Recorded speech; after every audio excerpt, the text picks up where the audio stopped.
നിങ്ങൾ എത്ര പ്രാർത്ഥിച്ചിട്ടും, എത്ര കുമ്പസരിച്ചിട്ടും, എത്ര നിസ്കരിച്ചിട്ടും ഒരു കാര്യവുമില്ല എന്ന് ഞാൻ പറയുന്നില്ല.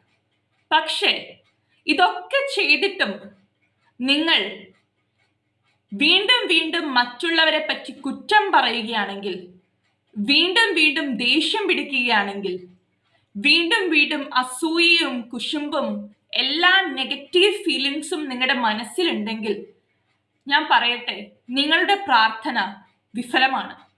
ആ പ്രാർത്ഥനയ്ക്ക് ഒരു കാര്യവുമില്ല. മതം എന്നത് എന്തിനായിട്ടുള്ളതാണ്? മതം നമ്മുടെ പേഴ്സണൽ ഗ്രോത്തിനുള്ളതാണ്. ഞാൻ ദൈവത്തിൽ വിശ്വസിക്കുന്ന ഒരാളാണ്. പക്ഷേ എൻ്റെ വിശ്വാസം അത് എൻ്റേത് മാത്രമാണ്. മറ്റുള്ളവരുടെ വിശ്വാസം അത് അവരുടെ വിശ്വാസമാണ്. മനസ്സിലായോ?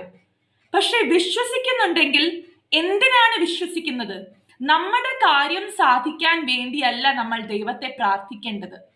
നമ്മൾ പ്രാർത്ഥിക്കേണ്ടത് ഒരു നല്ല മനുഷ്യനാവാൻ വേണ്ടിയാണ്. നന്നായിട്ട് ഇംപ്രൂവ് ചെയ്യാൻ, ഒരു ബെറ്റർ പേഴ്സൺ ആവാൻ. നമ്മളെല്ലാവരും ലോകം മാറ്റിമറിക്കാൻ നോക്കും.